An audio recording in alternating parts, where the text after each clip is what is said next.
दोस्तों, बातें तेरी मेरी में मैं रीना फिर से आ गई हूँ आप लोगों के सामने एक और न्यू पॉडकास्ट लेकर।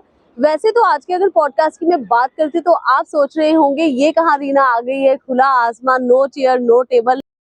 सो फ्रेंड्स, आज का पॉडकास्ट बहुत ज्यादा खास है और इतना मैं गारंटी के साथ आपको कहती हूँ कि अगर आज का पॉडकास्ट आपने देख लिया तो डेफिनेटली आपकी सोच बिल्कुल चेंज हो जाएगी। हाँ फ्रेंड्स, आज मैं आई हूँ दिल्ली के कालिंदी कुंज के यमुना घाट पे, कालिंदी कुंज बैराज पे। तो ये आप मेरे बैक साइड में आप देख सकते हैं, ये कोई शिमला की बर्फ नहीं है, जम्मू कश्मीर की स्नोफॉल नहीं है, ये मेरे पीछे यमुना में बढ़ता हुआ पॉल्यूशन है।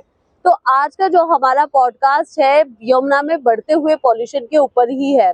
सो अगर मैं आज की गेस्ट की बात करती हूँ तो वो बहुत ही ज्यादा स्पेशल है, क्योंकि इतनी छोटी सी उम्र में वो इतना बड़ा कार्य कर रही है, जिस कार्य में हमारी सरकार भी असफल रही है और हमारी आम पब्लिक भी। सो चलिए मिलते हैं हम हमारी आज की गेस्ट से। हैं हमारे स्पेशल गेस्ट जो है, ये वॉलेंटियर हैं जो कि यमुना की सफाई में दिल से कार्य कर रहे हैं। इनको किसी गवर्नमेंट का सपोर्ट नहीं है, किसी एनजीओ का सपोर्ट नहीं है और किसी भी कम्युनिटी का कोई सपोर्ट नहीं है, बट फिर भी ये लोग दिल से यमुना माँ की सेवा कर रहे हैं। सो आइए मिलते हैं इनसे। हाय नीता।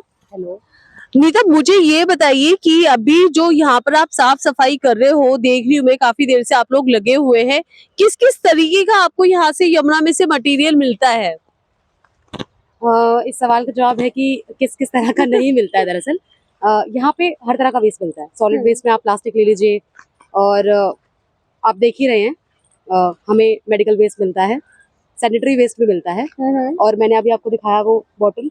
हाँ। तो यहाँ पे लोग ड्रिंक करके भी जाते होते हैं तो उसका वेस्ट भी मिलता है। हर तरह का वेस्ट यहाँ मिलता है, जो कि एक वेस्ट मैनेजमेंट हमने क्रिएट किया हुआ है कि ऐसे ऐसे आपने कचरे को डिस्पोज करना है। ऐसा कोई चीज मुझे लगता है कि ग्राउंड पे इम्प्लीमेंट नहीं है, तभी वो नदी पर आ रहा है। तो लगातार ऐसी चीजें हमें मिलती रहती है। एक श्रृंगार का वेस्ट भी मिलता है, लोग चढ़ाते हैं और फिर यहीं छोड़ के चले जाते हैं।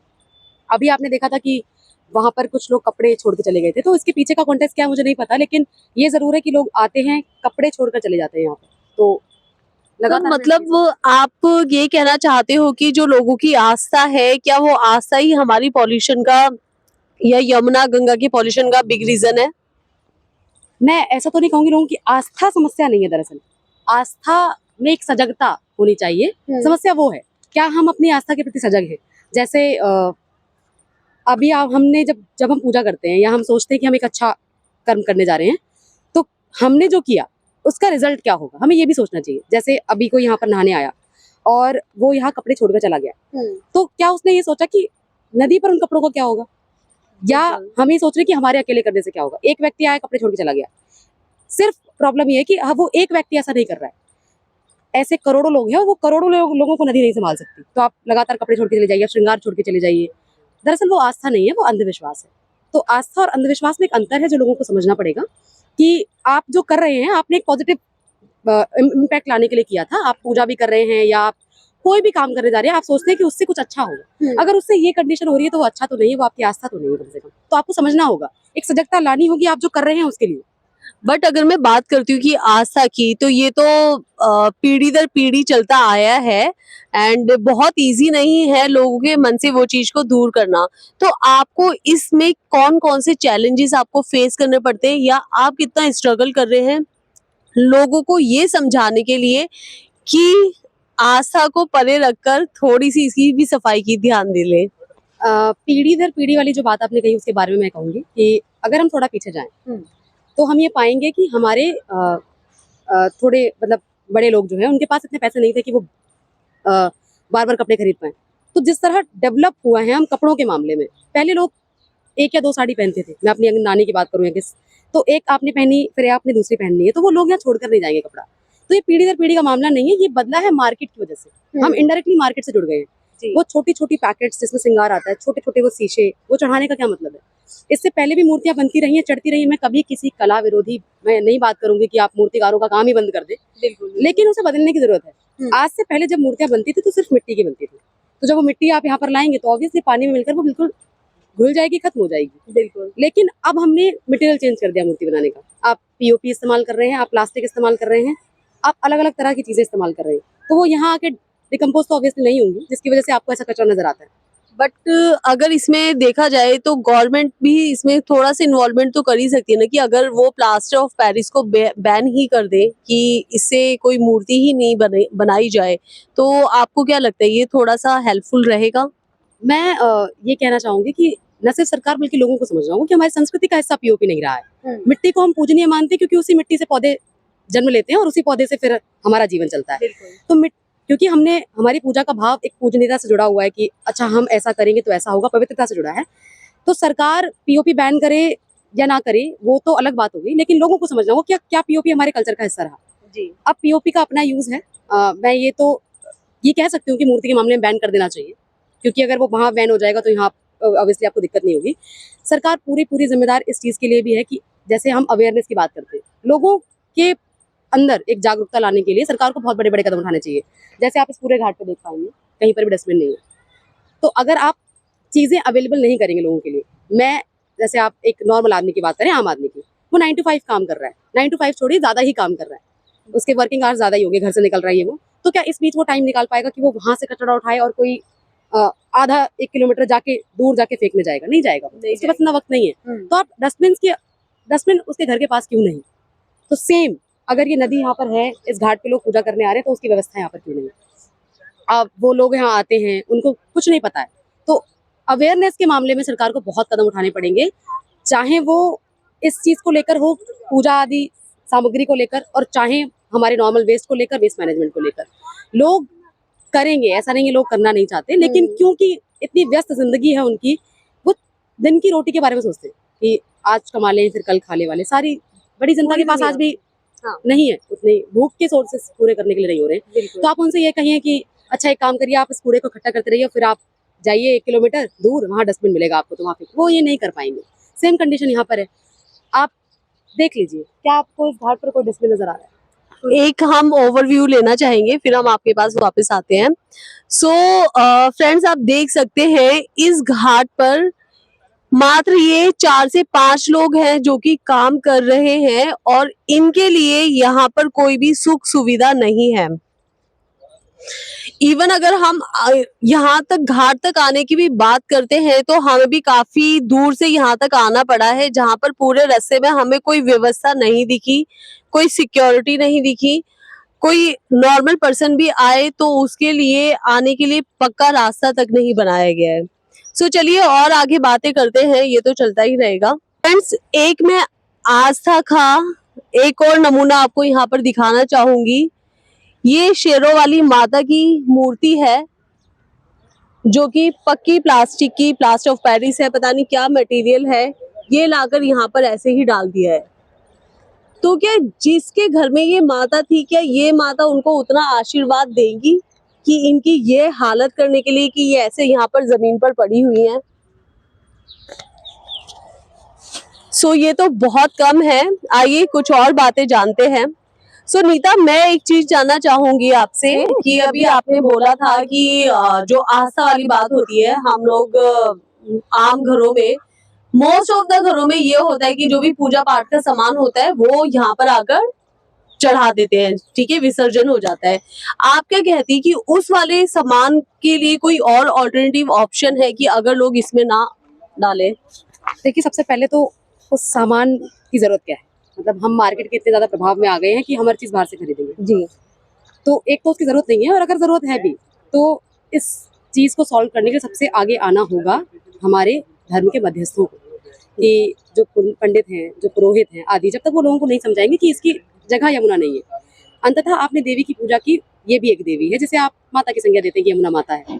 फिर आपने एक माता पे चढ़ाया हुआ सामान दूसरी माता को अर्पित करने के बारे में सोचा, लेकिन क्या आपने ये सोचा कि आपके उस सामान अर्पित करने से इस नदी की स्थिति क्या होगी? तो ये है कि हम ये कर सकते हैं, जो कि एक प्लान हम लोग डिस्कस कर रहे थे हमारे टीम हेड से भी, कि उनका आइडिया था बेसिकली कि हम जिन जिन मंदिरों पर पूजा करने जाते हैं, जब हमारी सारी आस्था उस मंदिर से जुड़ी है, तो काश, मतलब मेरा मानना ये है कि वहाँ पर ही हमें कोई एक जगह बनानी चाहिए, जैसे हमें कलश रखवा दें या कुछ ऐसे डस्टबिन वगैरह रखवा दें कि आप अपने घरों से जो आप पूजा करते हैं उनका बचा हुआ सामान लाकर उन कलशों में डाल दें। उसके बाद काम शुरू होता है एमसीडी का। बिल्कुल, कि वो अगर वो ऐसा कर देंगे कि आपके घरों के आसपास जो मंदिर है वहां पर ऐसा प्लान एस्टेब्लिश कर देते हैं तो वो कचरा यहाँ नहीं आएगा, कुछ तो कम होगा। तो ये है एक मानना। हम लोगों को एकदम से मना तो नहीं कर सकते चीजों के लिए, लेकिन हम समझा सकते बट हैं, धीरे धीरे धीरे इम्प्रूवमेंट धीरे हम कर इम्प्रूवमेंट हो सकते हैं। सकती है। लोग समझेंगे इस बात को।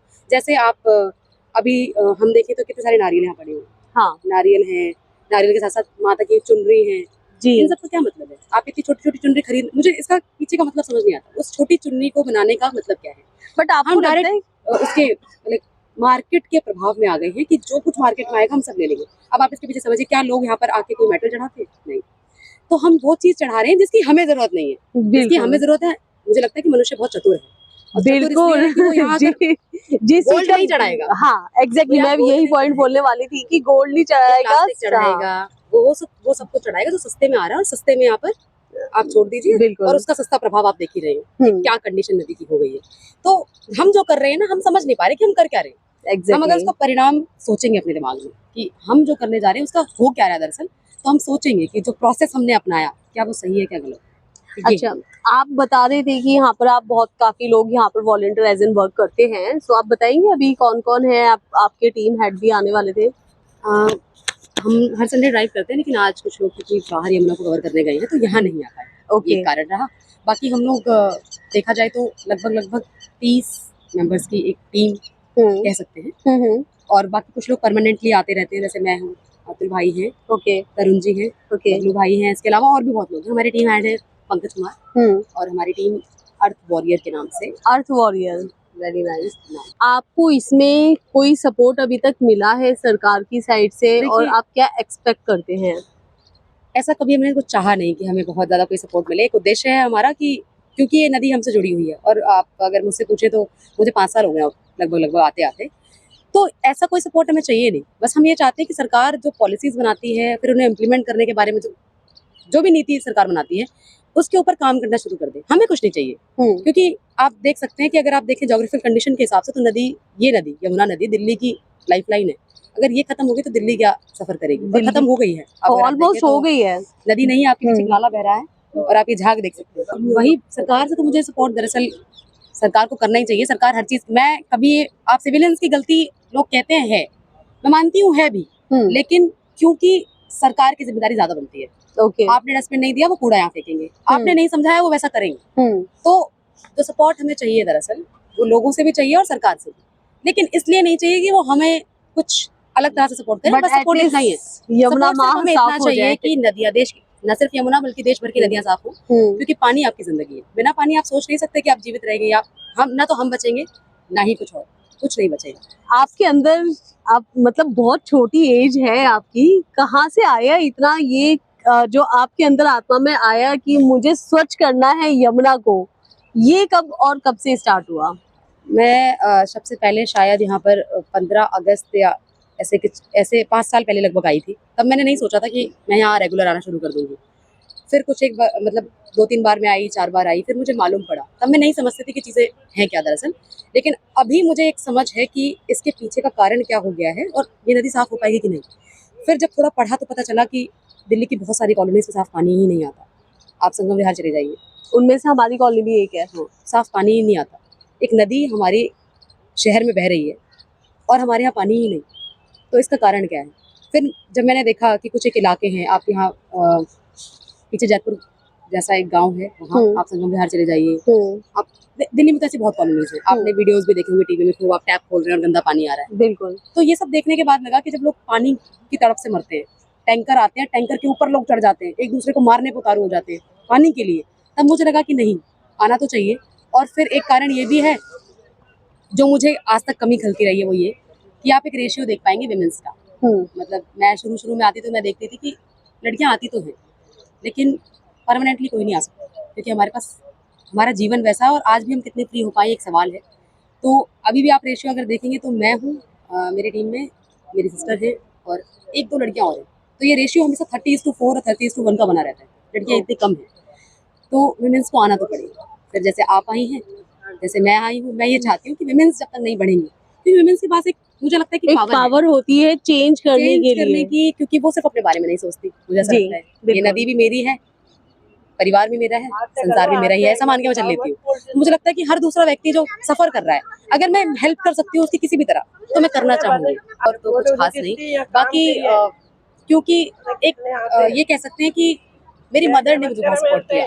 जैसे Okay. सवाल उठता है कि कहाँ जा रही हो करके, तो शुरू में शायद मेरी मम्मा को भी लगता होगा कि मैं मतलब सवाल यही उठते कि क्या कर लोगे, इतनी बड़ी नदी तुम साफ कर लोगे क्या।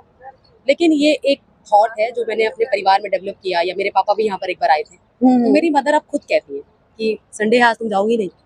ओके, तो मेरी That's really nice. मदर से मुझे बहुत ज्यादा सपोर्ट मिला है, बशर्ते वो जानती है कि मुझे यहाँ आकर कुछ मिलेगा नहीं। लेकिन क्योंकि आपकी जिंदगी में 7 दिन है, आप 6 दिन कहीं और हैं, तो एक दिन आप इस घाट पे आ क्योंकि मोटिव आपने लिया है और उस मोटिव के पीछे आपकी अच्छी इच्छा है, तो इसीलिए आपको ये सपोर्ट मिला है। तो मेरी मदर मुझे बहुत सपोर्ट करती हैं, और मैं चाहती हूँ कि तो अभी मुझे ये बताइए कि आपकी मदर तो आपको सपोर्ट करती हैं, क्या आपकी फैमिली में जब आप छोटी होंगी उस टाइम पे वही जो आस्था का विसर्जन होता था फूल पत्तियों का, वो कब से रुका? मुझे लगता है कि जब मैं यहाँ पहली बार आई थी, उसके बाद से रुका है। मैंने अपने पापा को बोला कि आप यहाँ से घर में इकट्ठा करके इसको नदी में ले जा रहे हैं, उसके बाद होगा क्या।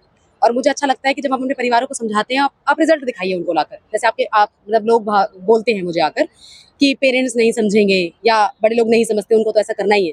एक बार उन्हें लेकर आइए और समझाइए, दिखाइए कि आप जो कर रहे हैं उसका परिणाम ये है, तो वो नहीं करेंगे। जैसे मेरे फादर आए थे, अब मेरे फादर खुद भी मानते हैं इस बात को, और उनके कॉन्टेक्ट में जितने लोग आते हैं सबको मना करते हैं कि ऐसा मत करिए, इससे कुछ नहीं होगा। आप छोटी छोटी पैकेट्स देखिए जरा, वो आप सिंदूर वगैरह चढ़ाते हैं, सिंदूर, चूड़ी, हाँ। बिंदी और ये सारी चीजें सब पे एक श्रृंगार चीज का लिखी सामान होती है। होता आप सारी चीजें उसमें भले ही इंग्लिश में हो, एक चीज जरूर लिखी होगी कि इसे कृपया इसे इस्तेमाल के बाद नदी में प्रवाह दें। तो उन कंपनीज के ऊपर भी सवाल है कि आप क्या सिखा रहे हैं लोगों को। बिल्कुल। आप उस प्लास्टिक की पन्नी पे लिख रहे हैं, एक पॉलिथीन है छोटी सी, उस पे लिखा है कि इसे इस्तेमाल के बाद नदी में प्रवाह दें। अंततः वो प्लास्टिक है और प्लास्टिक जहर है। तो कैसे लोगों के दिमाग में एक मिस इन्फॉर्मेशन डाल कौन रहा है? मार्केट। तो मार्केट में शिकंजा हमें कसना होगा, हमें समझाना होगा कि उस प्लास्टिक का कोई उद्देश्य नहीं है, उसमें आपकी कोई आस्था नहीं है, वो प्लास्टिक है, अंततः प्लास्टिक ही है। तो जब तक लोग ये नहीं समझेंगे कि हम क्या हमने करना चाहा था और क्या हो रहा है, तो वो ऐसा ही करेंगे। सो फ्रेंड्स, देखिए नीता ने कितनी अच्छी बात बोली है कि हमें हर एक इंडिविजुअल को अपने घर से ही शुरुआत करनी ही होगी, क्योंकि जब तक हम अपने में चेंज नहीं लाएंगे ना, तब तक हम दुनिया को चेंज नहीं कर सकते हैं। सो फ्रेंड्स, आइए चलिए जानते हैं अभी तरुण जी से कि क्या रीजन है, और अगर हम परसेंटेज वाइज देखा जाए तो कितना परसेंटेज के हिसाब से आप कैसे डिवाइड करेंगे कि किस किस चीज की मात्रा ज्यादा पॉल्यूटेड है? देखिए, दिल्ली की अगर बात करें तो दिल्ली में ही सबसे ज्यादा आकर के यमुना पोल्यूटेड हो रही है। और दिल्ली से पहले, अगर पल्ला से पहले देखें तो यमुना की स्थिति बेहतर है, लेकिन दिल्ली के बाद तो यमुना बिल्कुल नाले में परिवर्तित हो जाती है, यमुना नदी नहीं बसती है। उसके बाद आगे जाके जब चंबल नदी और जो नदियां मिलती हैं, उसके बाद जाके मथुरा में थोड़ा वो नदी फिर से दिखाई देती है हमें, यमुना नदी। और दिल्ली में सबसे ज्यादा इसमें कारण है आपका सीवेज ट्रीटमेंट प्लांट, जो जितने भी सीवेज ट्रीटमेंट प्लांट के द्वारा जो अनट्रीटेड सीवेज बहाया जा रहा है, और वो आगे जाकर के जितने ड्रेन्स हैं दिल्ली के, टोटल 22 ड्रेन्स हैं, उन ड्रेन्स में जाकर के वो सीवेज फिर यमुना नदी में ही आकर के मिल रहा है। जैसे सबसे शुरुआत करें अगर आप वजीराबाद डैम के बाद से, तो उसके बाद आपका नजफगढ़ ड्रेन है सबसे पहले, उसमें कई एसटीपीज का जो अनट्रीटेड सीवेज है वो आकर के मिलता है। उसके बाद से ही यमुना नदी वहां से पॉल्यूटेड होना स्टार्ट हो जाती है, और वजीराबाद डैम पे यमुना नदी का पानी रोक भी दिया जाता है। वहाँ पे ये दोनों ही कारण है वहाँ पर, यमुना नदी के पानी को रोक देना और उसके बाद केवल और केवल अनट्रीटेड सीवेज को बहाना। इसी वजह से आपको यहाँ पे ये झाग और ये पानी दिखाई दे रहा है। ये जो झाग है इसके बारे में थोड़ा सा बताएंगे, डिफाइन करेंगे कि ये किस तरीके से बन रहा है यहाँ पर? देखिए, हम जब अपने घरों में जब कपड़े धोते हैं या बाथरूम में जब भी कुछ डिटर्जेंट का इस्तेमाल करते हैं, तो वहाँ पर भी झाग बनता है। तो वही है जो फास्फेट वगैरह जो हम इस्तेमाल करते हैं, तो उसी को एक तरीके वही उसी का एक तरीके से आप बड़ा रूप आप यहाँ देख सकते हो। ठीक है, कि वही झाग है जो यहाँ पर आ रहा है, क्योंकि ये ट्रीट नहीं हो पा रहा है। अगर ट्रीट हो तो आपको ये झाग भी नहीं दिखाई देगा। तो इसकी अगर रोकथाम के लिए बात किया जाए तो क्या कदम सरकार को या एक आम पब्लिक को उठाना चाहिए कि ये जो झाग है फैना इस पे इकट्ठा हो रखा है वो बंद हो? देखिए, सबसे पहले तो जो एसटीपी के ऑपरेटर हैं और जो सीपीसीबी की गाइडलाइंस हैं, उसके अकॉर्डिंगली अगर ये ट्रीट करेंगे प्रॉपर तरीके से सीवेज को जो आ रहा है, तो उसके बाद आपको इसमें झाग भी नहीं दिखाई देगा, यमुना की ये स्थिति भी नहीं दिखाई देगी। तो गाइडलाइंस सभी बनी हुई है, एनजीटी की सभी गाइडलाइंस बनी हुई है, सीपीसीबी की सभी गाइडलाइंस बनी हुई है। उनके पास सभी इंफॉर्मेशन अवेलेबल है, पर उसके बावजूद भी काम नहीं हो पा रहा है। तो उसके लिए सबसे मेन आ जाती है ईमानदारी। अगर आप ईमानदारी से काम करेंगे तो आपको यमुना जी की स्थिति बेहतर दिखाई देगी। जितने भी एसटीपी ऑपरेटर हैं, जितने भी सीईटीपी ऑपरेटर हैं, जितने भी जो रिस्पॉन्सिबल अथॉरिटीज हैं, डीपीसीसी की बात करूं, दिल्ली जल बोर्ड की बात करूं, अगर वो सभी रिस्पॉन्सिबली ईमानदार होकर अगर काम करेंगे, क्योंकि ये स्थिति ऐसी नहीं है जो छुपी हुई है सबसे, और ये ओपनली है, सब दिख रहा है। और उनके पास जो इन्फॉर्मेशन है वो भी ऐसी नहीं है जो छुपी हुई है उन सबसे। तो उनको भी सारी चीजों की जानकारी है, पढ़े लिखे हैं सभी, उसके बाद ही उस विभाग में गए हैं सभी। तो पूरी जानकारी होने के बाद भी अगर ये चीज नहीं हो रही है तो कहीं ना कहीं वहां पे ईमानदारी की बात आ जाती है कि आप ईमानदार नहीं हो पूरी तरीके से यमुना नदी को और किसी भी नदी को साफ करने के लिए। बिल्कुल। अगर मैं बात करती हूँ कि पिछले कुछ सालों में जितने भी ये फ्लाईओवर्स वगैरह बने हुए हैं, इनके ऊपर एक जाल टाइप लगा दिया था कि जो लोग विसर्जित कर देते हैं, सामान इसमें फेंकते हैं, डालते हैं, वो चीजें बंद हो जाए। क्या उसका कुछ आपको लगा कि बेनिफिट हुआ है? मुझे तो लग रहा है कि अभी भी उतना ही क्वांटिटी में यहाँ पर सामान आप लोगों को मिल रहा है, इकट्ठा हो रहा है, यमुना पोल्यूटेड हो रही है। देखिए, जाली आपने बैरियर वहां पे पुल पे किनारों पे तो लगा दिया, लेकिन जब तक वो लोगों के दिमाग से वो चीजें नहीं हटेंगी कि जो चीजें वो प्रकृति से ले रहे हैं और वापस प्रकृति को क्या दे रहे हैं बदले में। जैसे आपको यहाँ दिखाई देगा कई तरीकों का प्लास्टिक आपको यहाँ पे दिखाई देगा, प्लास्टिक, कांच की बोतल, हाँ, प्लास्टिक, कांच की बोतल, कई प्रकार का आपको धार्मिक कूड़ा भी यहाँ पे दिखाई देगा, क्योंकि कई क्रियाएं करने लोग यहाँ पे आते हैं। तो वो प्लास्टिक यहाँ पर नदी के आसपास किस तरीके से मौजूद होगा? किसी भी तरीके से मौजूद नहीं होना चाहिए, नेचुरली तरीके से। तो कहीं ना कहीं कोई ह्यूमन सोर्स के द्वारा ही ये प्लास्टिक यहाँ पे लाया जा रहा है। कोई पार्टी करने आ रहा है, कोई किसी और रीजन की वजह से यहाँ पे आ रहा है और आके प्लास्टिक छोड़ दे रहा है। कई लोग यहाँ पे ऊपर से जाते हुए फ्लाईओवर से कूड़ा फेंक जाते हैं। अगर आप बैरियर लगा देंगे तो पॉसिबली चांसेस है कि कुछ परसेंटेज कम हो जाए, लेकिन फिर भी कई लोग ऐसे हैं जो बैरियर, हर जगह पे आप बैरियर नहीं लगा सकते हो। तो जिस जगह पे बैरियर नहीं भी है वहां से लोग कूड़ा फेंक रहे हैं, नदियों में कूड़ा फेंक रहे हैं। और यमुना नदी और गंगा नदी सबसे ज्यादा प्लास्टिक कैरियर जो नदियां हैं वो बनती जा रही हैं। तो लोगों से ये है कि प्लास्टिक का इस्तेमाल कम से कम करें। ना आप नहीं कर सकते हो, क्योंकि अभी प्लास्टिक की हम इतने यूज्ड टू हो चुके हैं इस एनवायरनमेंट में कि हम प्लास्टिक को ना नहीं कर सकते हैं, लेकिन कम से कम उसका इस्तेमाल कर सकते हैं। बिल्कुल। जब हम कम से कम इस्तेमाल करेंगे तो उसके बाद हम उस स्थिति में जा सकते हैं कि हम प्लास्टिक को पूरी तरीके से अपनी लाइफ से हटा ही दे, खत्म ही कर दे अपनी लाइफ से। उसके बाद आपको यहाँ पर भी प्लास्टिक और जो अन्य कूड़ा है वो भी नहीं दिखाई देगा। और एक चीज इसमें ऐड करना चाहूंगा कि कई जैसे हम इसमें नारियल या फूल पत्ती वगैरह जो नदियों में डाल देते हैं, तो वो चीज नदियों में ना डालें, क्योंकि नदियां सिर्फ और सिर्फ स्वच्छ पानी के लिए बनी है, जलीय जीव के लिए बनी है। और उससे पानी अगर हम लें तो हम पीने के लिए पानी लें, अपने यूज के लिए पानी लें। उसमें कोई अतिरिक्त अपनी तरफ से कोई सामग्री डाल करके उसको पवित्र करने की कोशिश ना करें, ना खुद के विचारों को पवित्र करने की कोशिश करें। एक बार थोड़ा सा विज्ञान की तरफ जाएं और समझें इस चीज को कि अगर हम खुद का जो पानी अगर हम पीते हैं, अगर उस पानी में अगर हम कोई चीज सामग्री डालें वो, तो क्या हम उस पानी को पी सकते हैं?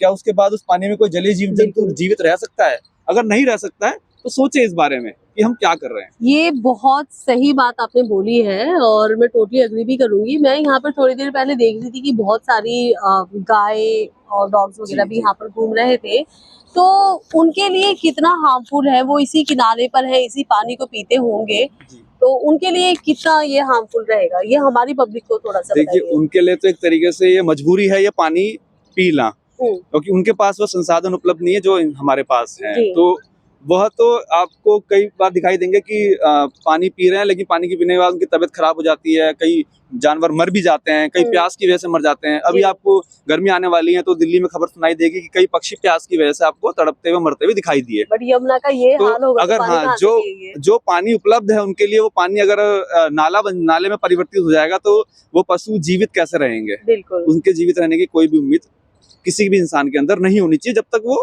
नदियों को साफ नहीं कर बिल्कुल बिल्कुल। सो तरुण, ये बताइए कि अभी तो आप यहाँ पर एज एन वॉलंटियर आप आए हैं, और भाई अभी क्या आप स्टडी कर रहे हैं? अपना थोड़ा सा इंट्रोडक्शन भी बताइए जी। मैं तो जनता जानना चाहेगी कि ये तरुण जो यहाँ पर आके वॉलंटियर सफाई कर रहे हैं, ये कौन है? जी, मैं अभी यहाँ फरीदाबाद में जॉब करता हूँ करंटली, और लगभग मुझे 5-6 साल हो गए हैं दिल्ली में रहते हुए यहाँ पर। और मैं उत्तराखंड देहरादून से रहने वाला हूँ। तो मैं यहाँ पर दिल्ली में जॉब के लिए ही आया था, और जॉब के बाद फिर जैसे जैसे मैंने अभी देखी कि पॉल्यूशन बढ़ता जा रहा है और देहरादून के कंपैरिजन में दिल्ली का पॉल्यूशन बहुत ही वर्स्ट कंडीशन में है, अब उसकी कहीं ना कहीं जो है वो देहरादून में भी वो दिखाई दे रही है। जी। तो बस जैसे एज अ मतलब वर्किंग के टाइम पे हम अपना ऑफिस में वर्किंग करते हैं और वीकेंड्स में हम अभी यहाँ करा के सफाई या फिर जो भी है लोगों को जागरूक करने अपने तरीके से जो जागरूक कर सकते हैं वो तो काम आपकी जो एंटायर टीम है वो सभी लोग बाहर से ही हैं या दिल्ली हाँ मतलब बेस्ड भी कोई हैं? एक रीजन से नहीं है, दिल्ली के कुछ लोग हैं और कुछ बाहर से भी हैं, कोई यूपी है, कोई बिहार से है, मैक्सिमम बाहर कोई से हैं। बंगाल से है। हाँ Okay. मतलब सभी दिल्ली में आकर के काम कर रहे हैं, दिल्ली एनसीआर में, तो उसी तरीके से जुड़े हैं फिर। सो फ्रेंड्स, यहाँ पर मैं एक बात बोलना चाहूंगी आपको कि दिल्ली वाले तो यमुना को क्लीन नहीं कर पा रहे हैं, मगर दिल्ली में जो बाहर से लोग आ रहे हैं स्टडी पर्पस से या जॉब पर्पस से, वो अपने टाइम में से एक संडे का दिन निकाल कर आकर इस यमुना को क्लीन करते हैं। तो शायद हमारा भी ये फर्ज बनता है कि हम भी उसमें अपना कंट्रीब्यूशन दें। हम यहाँ पर आकर सफाई तो नहीं कर सकते हैं, बट हाँ इतना कर सकते हैं कि उसके पॉल्यूशन में अपना एक हाथ पीछे कर सकते हैं कि हमारी वजह से यमुना पॉल्यूट ना हो। सो आई थिंक कि ये बहुत अच्छी कॉन्वर्सेशन रही है और इनकी एंटायर टीम बहुत अच्छा वर्क कर रही है। एंड आई वांट कि आप इस वीडियो को ज़्यादा से ज़्यादा लोगों तक शेयर करें ताकि और भी लोगों तक ये बातचीत जाए और लोगों का जो माइंड में बैरियर है वो आउट हो जाए। प्रकृति से जुड़े रहें। बिल्कुल।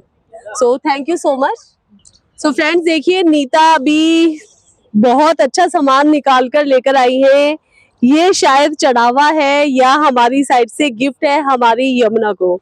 सो देखिए, आप क्या बोलना चाहेंगे इसके बारे में? इसके बारे में मैं यही बोलना चाहूंगी कि ये बिल्कुल सही कंडीशन में, बात तो ये है, या तो ये खराब हो जाता और ये वाला भी ठीक कंडीशन में है।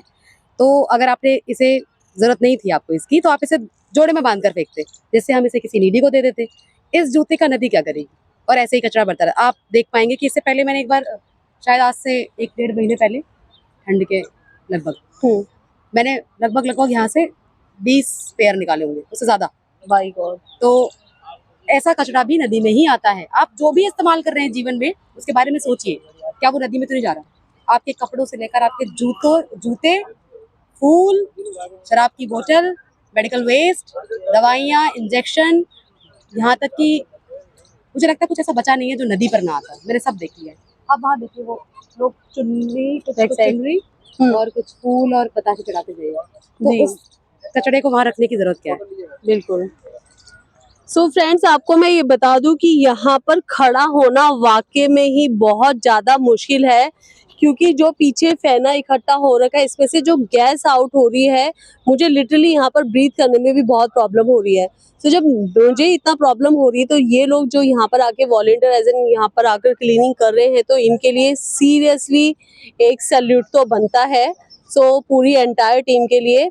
एंड सो फ्रेंड्स, आज का पॉडकास्ट हम यहीं समाप्त करते हैं। एंड वीडियो अच्छी लगी तो प्लीज़ लाइक कीजिएगा, शेयर कीजिएगा ज़्यादा से ज़्यादा लोगों का, एंड प्लीज़ चैनल को भी सब्सक्राइब कीजिएगा। सो मिलते हैं हमारे नेक्स्ट पॉडकास्ट में। Till then, bye bye.